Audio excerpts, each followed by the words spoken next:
February 11th, 1998. That was the day Xenogears was released in Japan. It was a Squaresoft video game directed by Tetsuya Takahashi and was created by him and his wife as a proposal for Final Fantasy VII before it eventually became its own separate title. The team was rather inexperienced and commonly faced time constraints during development.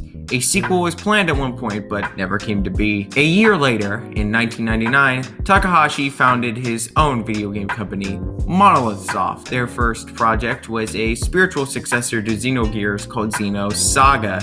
Xenosaga was a trilogy of games featuring the character Cosmos, who would basically become the mascot for the Xeno franchise and by extension Monolith Soft. While the first game sold well, overall the trilogy was a commercial failure. What was Takahashi's team to do? They chose to do what they did between Gears and Saga, start anew. Fast forward to June 10th, 2010. In Japan, this was the day Xenoblade Chronicles released on the Nintendo Wii. It was very successful both commercially and critically upon its initial release, making Xenoblade the first entry of what is now Monolith Soft's flagship series. Hello, and welcome to the Matsunoki Cafe. I'm Shiro, the owner. Here I like to talk about video games, movies, or just whatever is considered nerdy or nostalgic that's on our minds. So whether you're new here or a returning customer, why don't you stick around and enjoy the conversation with your cup of joe. At the time of this video's release, Xenoblade Chronicles 3 has been out for half a year now. To celebrate its recent release, I'm making a 3-part video series going over my thoughts of each numbered Xenoblade game. Sorry, X. The first half of this video will not include spoilers. There will be a spoiler section, but you will be warned beforehand. The spoiler section will also include spoilers for the story of Future Connected, the continuation added in Definitive Edition. With that out of the way, let's get started and talk about Xenoblade Chronicles. I knew about Xenoblade Chronicles for a pretty long time, but I never got into it until I was in high school. This was mostly because I'm not a fan of MMO games, which Xenoblade takes inspiration from in its game. But in 2018, a YouTuber by the name of NicoB had started a Let's Play of Xenoblade Chronicles. I decided to check out the first video since I followed Nico, and after that, I went and got Xenoblade 2 on the Switch. Now, yes, I played Xenoblade 2 before I played 1. In my defense, Definitive Edition wasn't out yet, and I was hearing some mixed things about the 3DS port, so I held off on playing Xenoblade 1 until it was put on the Switch. When I saw that Let's Play video, something about Xenoblade Chronicles gameplay clicked with me. Again, I wasn't and still am not a big fan of MMOs, but Xenoblade leans more on RPG aspects than typical MMO elements. In Xenoblade 1, you explore the vast open environment spanned across 2 dead titans. Yes, the open areas aren't just places on a map, they are located on gigantic corpses. War Plain, yes it's playing not plains, isn't a nice looking valley. It's basically the Bionis' huge hairy leg. When you're not doing the main story, you're completing side quests, finding landmarks and hidden areas in the world that you can instantly warp to, or running for your life from overpowered unique monsters. Trust me, more than half of the average playthrough of any of these games will be spent away from the main story. Also located across this world are many spots for heart-to-hearts. These are special conversations between 2 party members to deepen their bonds with one another. Most heart-to-hearts are unlocked by increasing the bond level between party members, which you can do by making them give each other gifts or having them be in the party together while battling or doing side quests. You can check how deep the bond is between 2 party members in the affinity chart menu.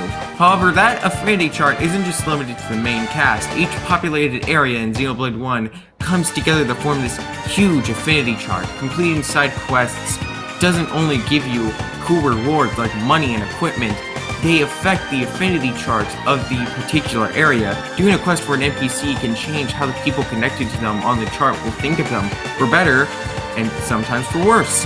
It's definitely addicting to do all the side quests when you basically have a visually stimulating checklist like this. And this isn't even to mention the actual checklist in the game that is the Collectivepedia, but I digress. One problem I have with certain quests in this game is this little icon next to the name.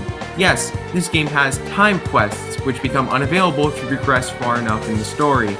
It's annoying when you actually do want to do the main story. You have a bunch of timed quests you feel obligated to get done so you don't miss out on completing this giant web. In all seriousness, timed quests aren't that bad, but I do prefer not having quests be timed at all, so go on the next 2 games for doing that. Anyway, let's get to the main point of gameplay. This is an RPG app. How does it play when you're actually fighting enemies? You control the leader of a 3-party team in real-time action. The other 2 party members are controlled by AI. But for all the Persona 3 fans watching, don't worry, even the worst character AIs in this game are decent.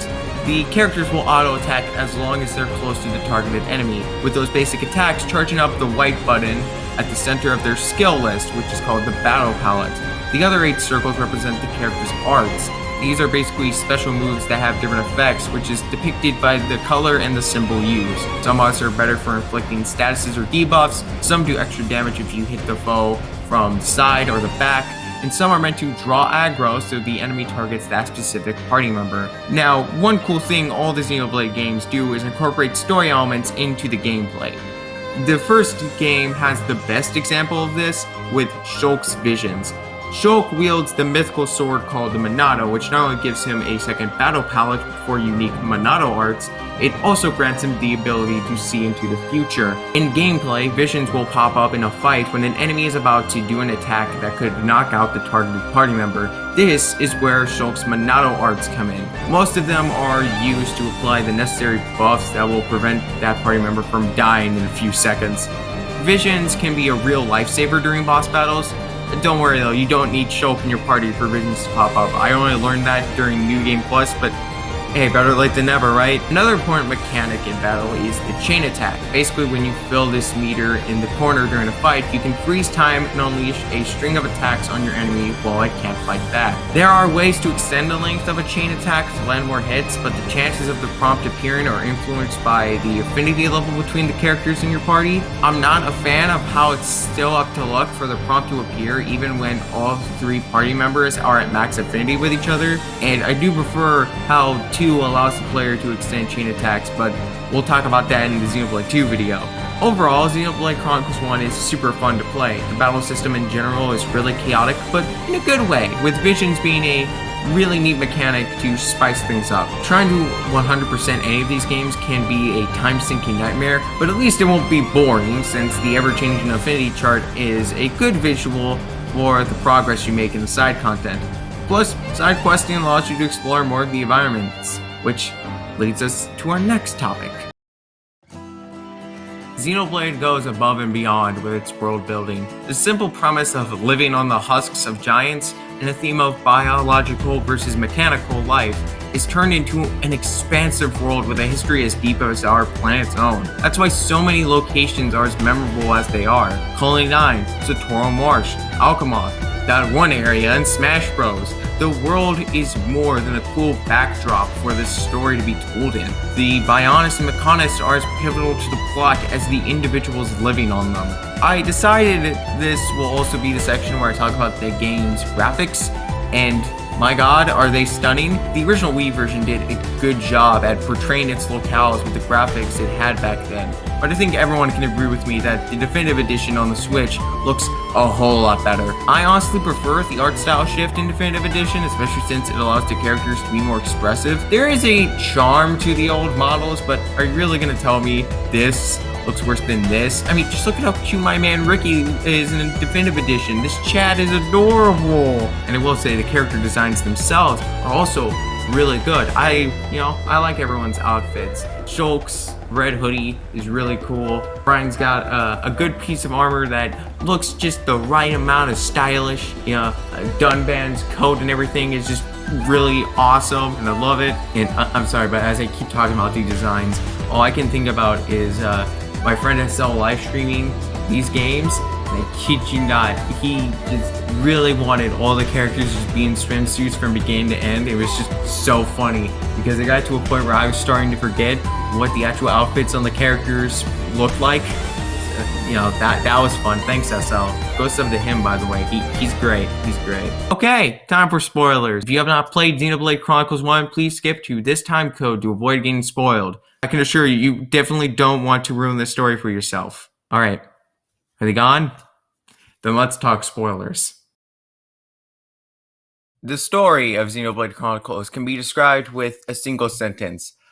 God is an asshole. Yeah, I know, this subtitle can be used to describe a ton of JRPGs and also Kirby games, surprisingly, but Xenoblade really focuses its narrative on the cycle of creation and death, and later shines a light on the idea of godhood, which is nothing new for Takahashi and Monolith Soft based on what I've seen of Xenogears and Saga. For example, one of the Xenosaga games literally has Jesus Christ to show up as a character. You can't make this up. You just can't.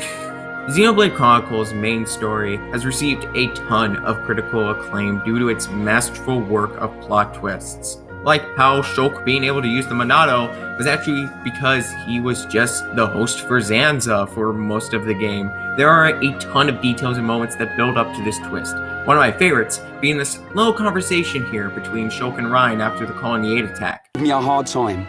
In my head, there are two versions of me. One of them is saying that. It's telling me, listen to what Dunban said. What about the other one? It keeps shouting, make them pay. Destroy every single one of them. And it won't stop getting louder. The main casts across this series are all top-tier JRPG parties, and Xenoblade 1 is no exception. The 7 party members here are very well written. The character dynamics between each pair of party members is shown greatly in the heart-to-hearts. I can see you're really happy for yours back, Shulk. Of course, not only is my crush alive, but she's a cyborg now? I couldn't ask for a more perfect woman.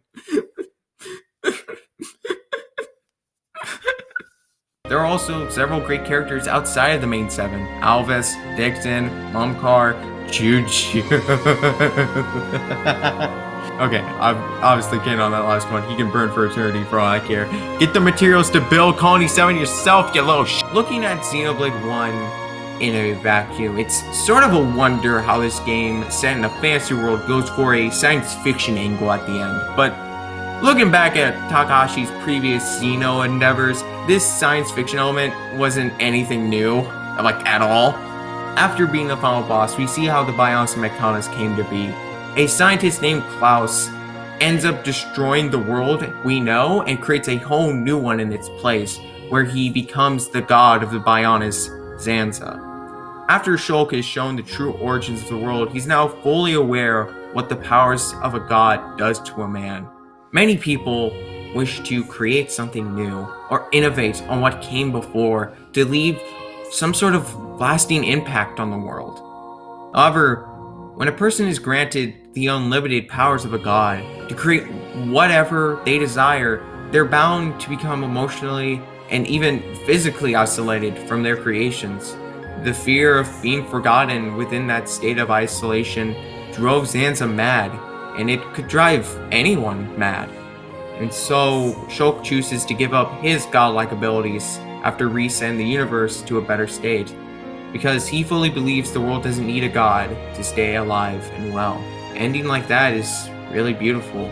Future Connected is alright in my opinion. I think it's a neat story that works well to give a bit more closure to the game's overall narrative. Melia is basically the main character of this little side venture, and with her is Shulk and 2 of Ricky's kids, Nene and Kino. Yep, that's pretty much it. Again, it was fun. I like to focus on Melia to truly resolve her plotline. Tyrea was a nice addition midway through, and those special heart-to-hearts between her and Melia were sweet to see. Makes me wish Tyrea was an actual party member, but I digress. I like Nene and Kino, especially with how they made Ricky even better as a character than he was in the original game. Man found a little orphan Nopon and took him in, making him feel as welcomed in his home as any of his actual blood-related kids. This furball is a treasure of a father. At the same time, though, their characterization didn't blow me away either. I chalk it up to them only being in this epilogue, which is only like a tenth of the actual game's length. While Future Connected isn't anything too extraordinary in my opinion, I would still recommend playing it when you have the chance. It's always nice to have more Xenoblade to play. All in all, Xenoblade Chronicles is a work of art worthy of its success. Its storytelling, its beautiful world, and the great characters living in it are all a sight to behold. If you haven't played this game, I hope this video has piqued your interest into getting it and playing it for yourself. This whole trilogy of games is very much worth experiencing, and they're all on the Switch, so it's easy to get a hold of. Thank you for staying till the end. Feel free to share your own experiences and opinions with this game in the comments. And if you enjoyed the video, why not leave a like and maybe even subscribe to the channel. That way you can see more of me in the future, especially if you want to see my future videos on Xenoblade 2 and 3. Thanks again for stopping by the cafe. Until next time, stay safe out there.